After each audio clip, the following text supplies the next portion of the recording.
When buying a new build, whether for an investment property or your family home, there are 7 tips and tricks that you need to protect yourself from having some costly mistakes.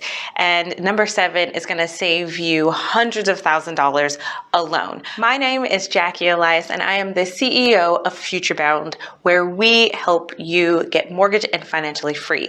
We have mortgage advice, financial coaching, and education and online courses to help you build a strong financial foundation so you can build generational wealth and live the life of fulfillment that you want.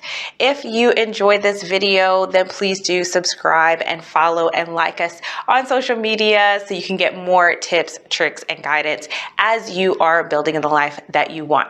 So enough about me. Let's get into the 7 tips and tricks to help protect you when you're buying a new build, whether it's a turnkey or progress payments. These are essential things to make sure that you aren't left with hundreds of thousands of dollars, potentially millions of dollars in costly mistakes. So number 1 is consult a lawyer or a conveyancer, right? Like, they are there to protect you.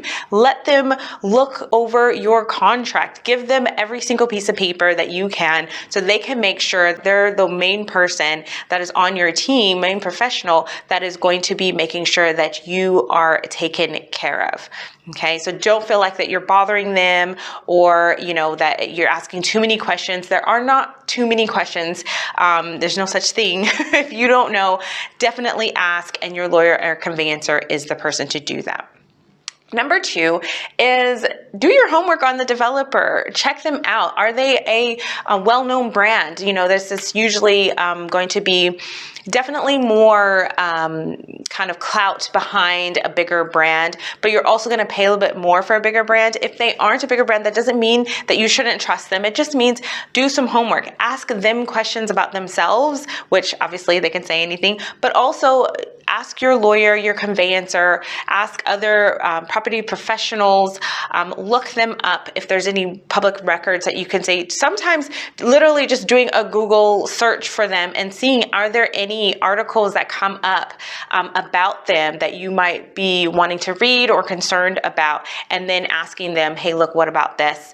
And just making sure that you've asked all the questions that you need to ask and do your homework to research them.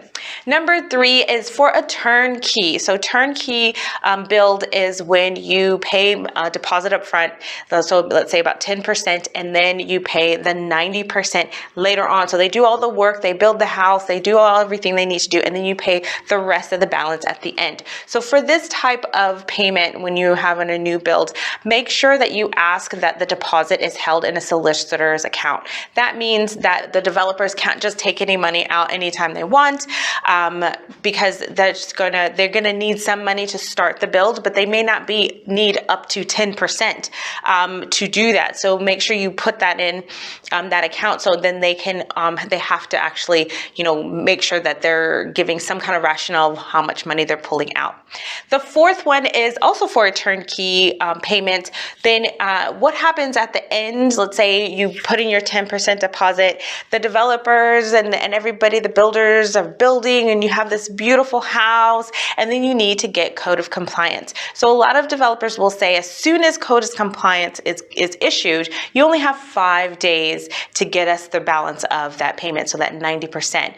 Well, if you're using your own money, maybe this is enough time, but if you are getting money from a bank, which most of you will be, then this is not enough time to even, because the banks will only issue interest rates when code of compliance is issued. So you don't have enough time to consider, to get those interest rates from the bank, to talk and get advice from your mortgage advisor, to get those documents already through your lawyer so you can sign them. All of this needs to happen. So the standard is to ask for 10 working days. Now, sometimes this can happen in 7 working days, but 5 is a crunch, right? And you're going to stress everyone out, including yourself.